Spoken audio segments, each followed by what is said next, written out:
Listen carefully and answer questions 1 to 6. Good morning, ma'am, and welcome to Australia's Moving Experience. How can I help you? Well, I hope you can help me. I'm so up in the air right now. Just calm down now. Let me guess. You're moving and it has you a little confused. That's it exactly. You see, I'm relocating to the United States next month, and I'm having a hard time getting organised. Here, fill out your name and address and let me ask you a few questions. Oh, what should I call you? My name is Jane Bond. OK, Jane, first of all, what's your work phone number? In case I have any questions about things. My work phone is 9463 550. But please try not to call me too often there. My boss hates personal calls. So does mine, ma'am. So does mine. And what address should we ship your things to? My new company is letting me stay temporarily at 509 Clark House. That's CLARK. 1137 University Drive in Seattle. Seattle? Beautiful city, I hear. Mountains right beside the ocean almost. Cooler than Australia, too. OK, and when should we come pack your things? I guess that would be on Monday, March 11th. Do you want any help with an after-packing clean-up? We do that for a small additional charge. Yes, that would be helpful. I promised the landlord I'd give her the keys back by 5 p.m. on Thursday the 14th. Great. We'll just schedule the clean-up for that day. That way, the place will smell clean and there'll be no dust. Well, you do think of everything. Oh, how much is this going to cost? Here is a list of our basic prices. Oh, dear. This seems rather expensive. Yes, ma'am, but you're paying for the best. We're careful and we're fast. Like we say, the only thing we break are speed records getting you moved. Well, maybe that's so. Oh, I nearly forgot to tell you. I don't want my furniture shipped with me. I won't be looking for an apartment till after I arrive in America. Would it be possible to put my furniture in storage here for a month, then have it sent along later? Of course, we do that all the time. A couple of other things. Here at A Moving Experience, we try to pack your things logically. We don't just throw stuff in boxes. Before you hear the rest of the conversation, you have some time to look at questions 7 to 10.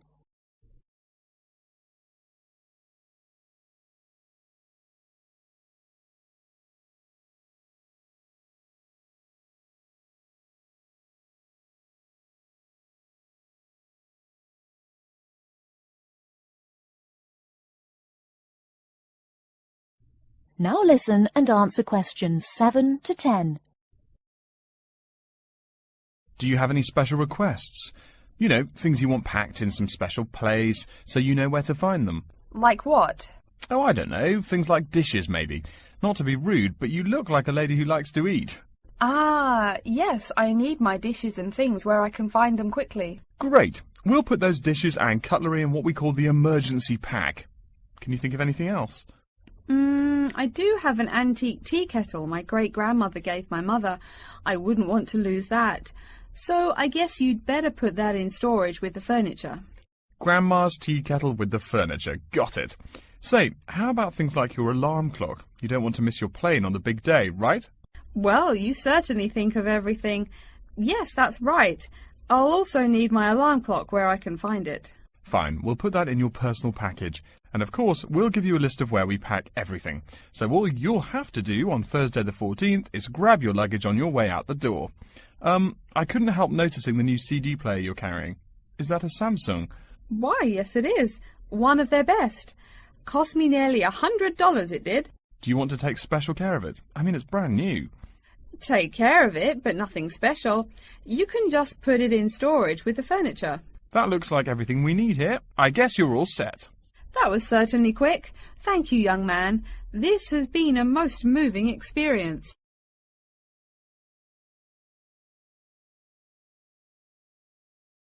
That is the end of part 1. You now have half a minute to check your answers.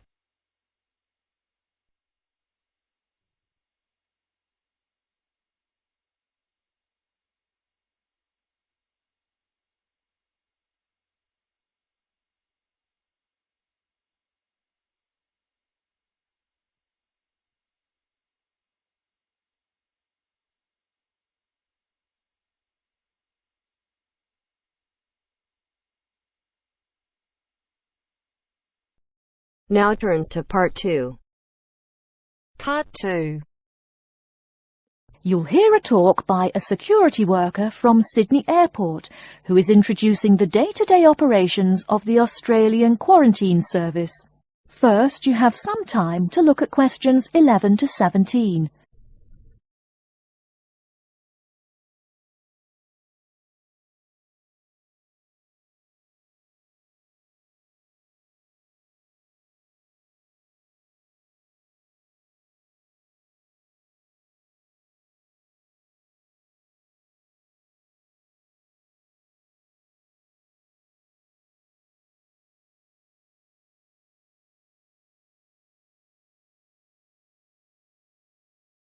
Now, listen carefully and answer questions 11 to 17.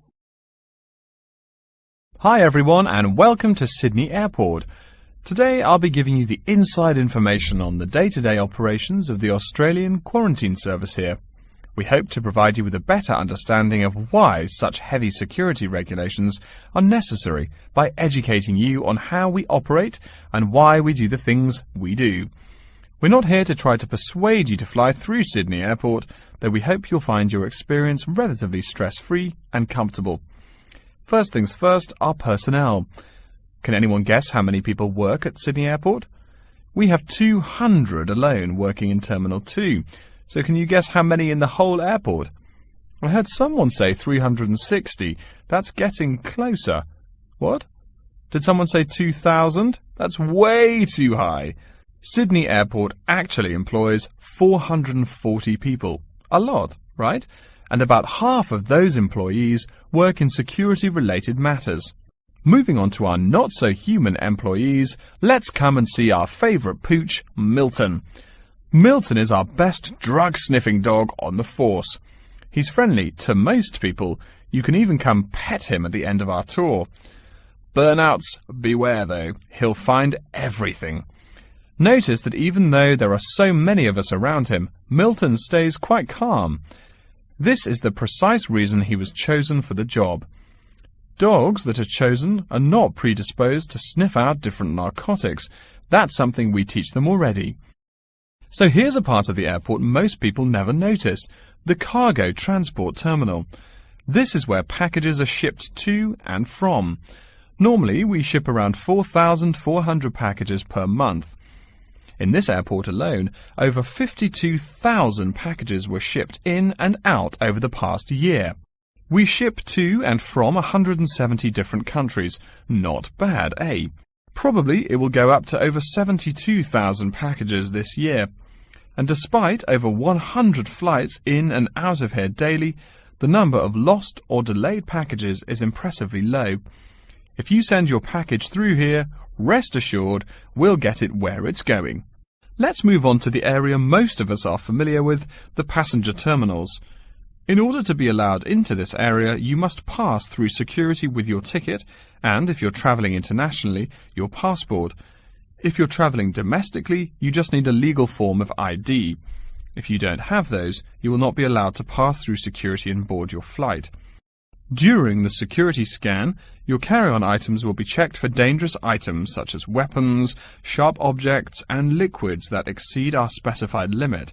If you attempt to pass any of the prohibited items on this list posted at the entrance, you are still allowed to board the plane, but you'll be given a warning and your item will be confiscated. Don't worry, we will not arrest you for having too much shampoo in your bag or anything like that. We also search your carry-ons and parcels for any perishable items. We prohibit the transportation of local vegetation and prohibit parcels containing any insects in them. You may or may not have learnt about this in biology class, but when some plants are introduced to a new environment, they spread wildly and wipe out the current species around it. It is important to control the introduction of new plants into an ecosystem, so we must prohibit the transport of any fertile seeds. So what happens to parcels containing possibly suspicious items? It's of course something we do not take lightly here. If an object passes through the scanner that appears suspicious in any way, it is separated out for manual search by a member of our trained security personnel. If an illegal plant or simple sharp object like a pocket knife is found, it is simply disposed of in our biohazard waste containers, and the package itself is returned to the sender, or passenger if it is for a passenger flight. More serious weapons are reported to higher authorities for investigation. Before you hear the rest of the talk, you have some time to look at questions 18 to 20.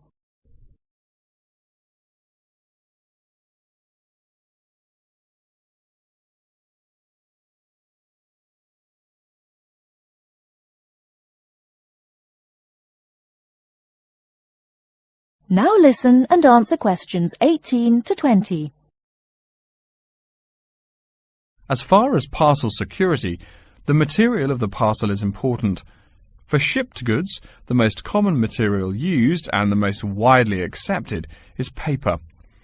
Make sure it is packed sturdy enough with no rips or tears. We've definitely had packages rip open before due to haphazard packing. A more common problem, though, is the package labels. When an item does not make it to the right place, this is the most common reason. The label may not be in the right place or marked clearly enough. If you're receiving any items from abroad that must be declared, please remember our guidelines in order to ensure the timely delivery of your item.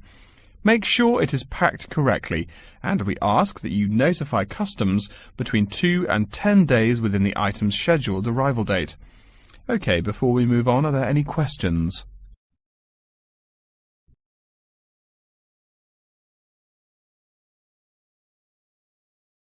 That is the end of part 2. You now have half a minute to check your answers.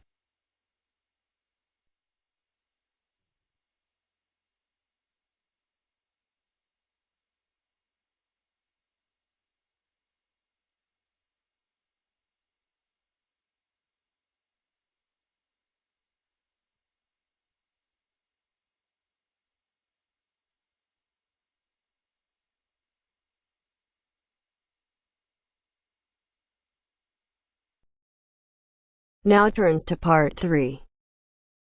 Part 3. You will hear a student called Tina asking Professor Van Diezen for advice on choosing courses. First, you have some time to look at questions 21 to 26.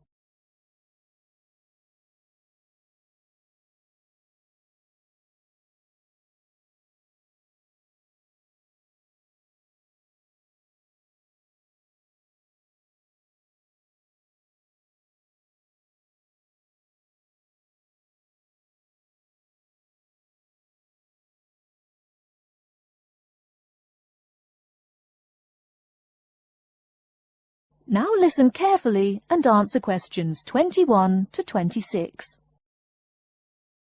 Hello, are you Professor Van Diezen? Yes, I am. And who might you be? Oh, sorry, my name is Tina. I'm a freshman here. They told me I should ask you for advice in choosing courses.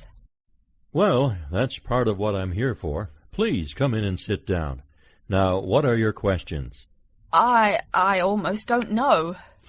Everything is so confusing. Like, what is a specialized course? Oh, easy. A specialized course is one that is compulsory, meaning it's a requirement for your major, and regular, so you can't place out by taking a proficiency exam. That sounds pretty strict. Then what are all these general courses? I seem to have to take so many. Nothing to be alarmed over. These are courses open to all students and not directly related to your major. The university offers these general courses to choose so that you can become more well-rounded individuals. For example, I see you're a microbiology major, so it might be a good idea to take some literature or history courses so that you can know something besides all science. You mean these courses are like for fun? That might be one way to look at it, but don't tell the literature professor such a thing. Think of a general course as the opposite of a specified course. A specified course is one that pertains directly to your major. So, can I take any microbiology course I want? Let's see. Oh, those courses used to be open to microbiology students only. The good thing is now it's open to students on a flexible schedule, so it's not only for full-time students. So the answer is yes, if you have the instructor's permission. May I ask you why you chose microbiology? Well, I also like plain old biology too. You know, full-size animals. I might even become a veterinarian. Could I take some biology classes? Well, they are open to full-time students only, which I believe is what you are. I don't know how a freshman would get along with microbiology, though. I mean, most of the students presently looking into it are from off-campus. Off-campus? Yes, you know, people who use it in their work at hospitals, laboratories, even a police detective. Why did you choose microbiology, if I may ask?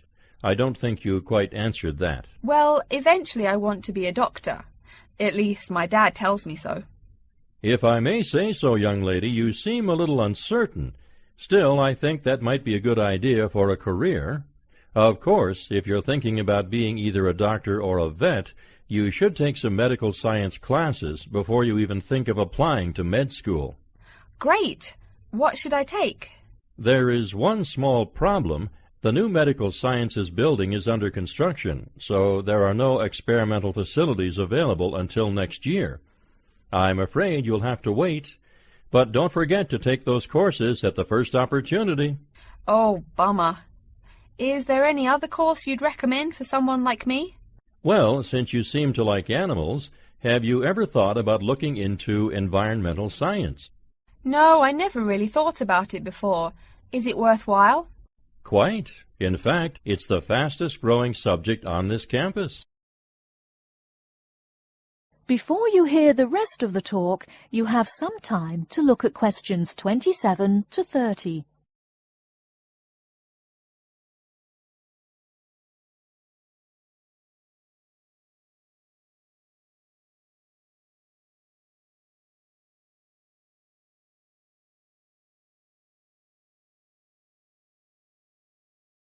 Now listen and answer questions 27 to 30. I'm sorry, I couldn't help noticing the long list of classes you've written out there. May I have a look? Oh, sure. Medical science, statistics, laboratory techniques, medicine, mathematics, computing.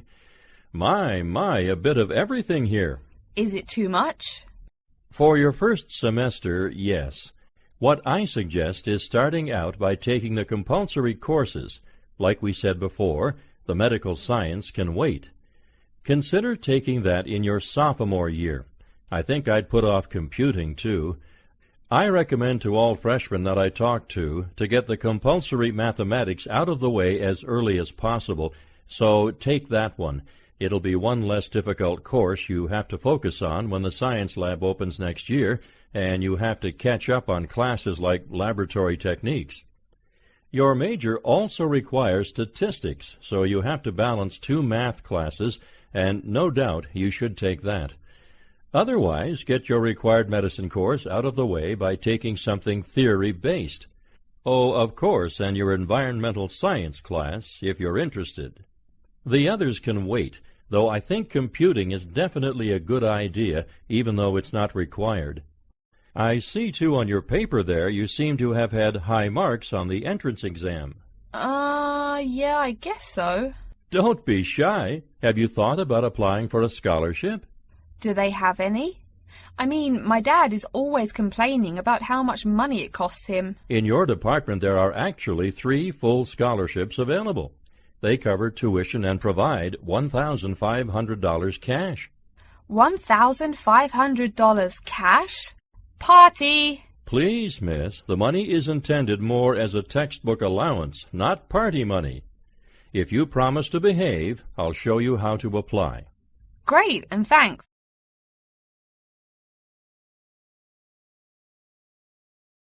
That is the end of part 3. You now have half a minute to check your answers.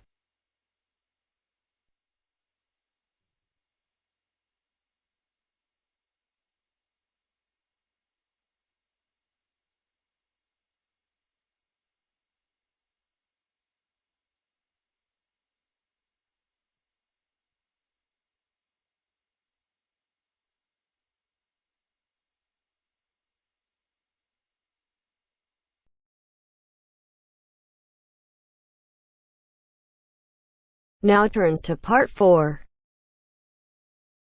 Part 4. You will hear a lecture about Crocodylus niloticus and its living habits. First, you have some time to look at questions 31 to 40.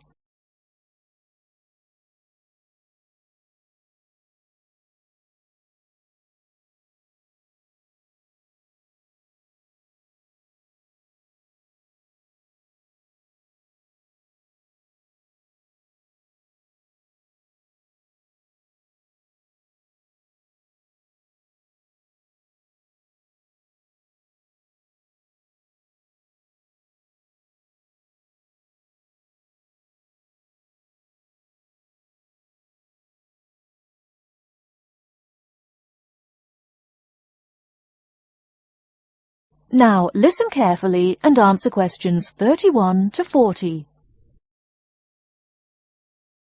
Good morning. Today we will continue our study of Crocodylus niloticus by talking about its living habits.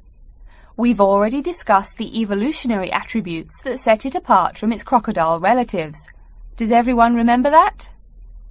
Yes, it has an extremely narrow snout and 3 or 4 rows of protective scales on its back, as compared to 2 rows on other members of the Crocodylus genus. Let's take a look at how these carnivorous man-eaters live, where they live, and finally, whether they really deserve their vicious reputation. To start, I'd like to address a great question posed to me by a student during yesterday's office hours. We talked about the distribution of crocodiles in Africa and saw that they are highly concentrated in the south and west of the continent. This student noticed that on the map displaying the distribution of crocodiles across Africa, there were no crocodiles in the northern region, and found no mention in the literature of the existence of crocodiles in the north of Africa. Why might there be no crocodiles in North Africa? Let's save this question for later in the lecture.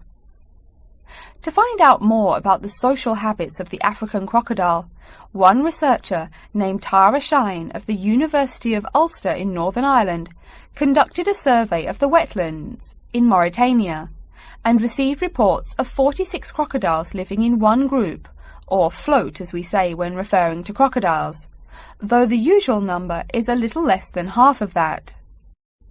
In general, crocodiles are more highly concentrated in wet subtropical environments, near bodies of water and rich vegetation. While South American crocodiles thrive in cool rainforests, the African crocodile is more equipped for heat. Though they can survive at the hot temperatures found in some deserts, they are not equipped to handle dry climates, and thus cannot survive in places like the Sahara Desert of North Africa. As cold-blooded animals, crocodiles' core temperatures fluctuate from their average of 38 degrees Celsius as external conditions change. Thus, they need to avoid extreme temperatures. Others live an underwater life, keeping a body temperature close to that of the water. As their own unique method of regulating their body temperatures, some African crocodiles have made dens by digging holes in the ground to provide themselves with a cool, dark place to retreat from the hot African sun. Speaking of the hot African sun, let's go back to the question asked at the beginning of the lecture. We know that there used to be crocodiles in northern Africa, yet today there are none. What are some possible explanations for this? Some students have suggested that the African crocodile has evolved from a desert creature into a wetland creature, thus causing them to migrate south for more appropriate conditions. Others presume that the crocodile was hunted out of northern Africa by a fiercer predator. While these are intelligent guesses, the real story is a little bit different. The key to this migration is that the Sahara Desert did not always cover the north of Africa. About 8,000 years ago, the land was fertile wetlands, perfect for breeding crocodiles. Over time, though, the area dried out and the wetland slowly turned to desert, leading the African crocodile to migrate south to the marshlands they call home today. Some crocodiles did, however, adapt to living in dry conditions. In Mauritania, some crocodiles have learned to survive in an area where they can go up to 8 months with no water, by spending the driest of times in what's called a torpor, or short period of hibernation. To utilize every bit of rainfall, these desert crocodiles dig underground caves that collect runoff, thus staying cool and hydrated.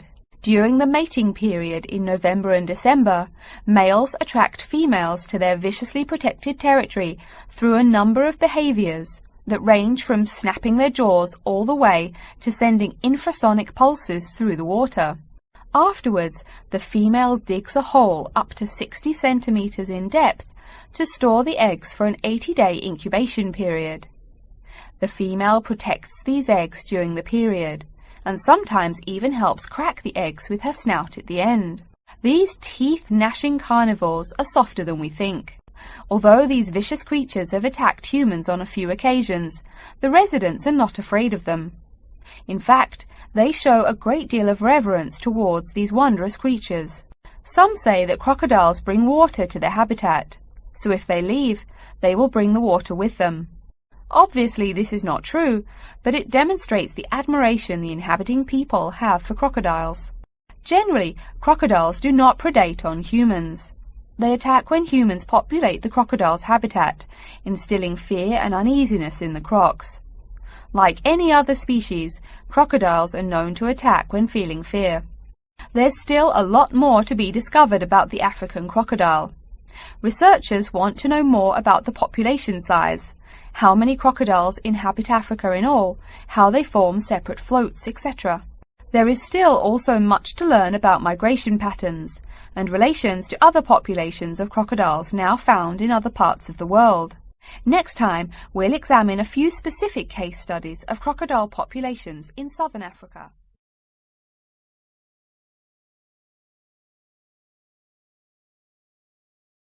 That is the end of part 4. You now have half a minute to check your answers.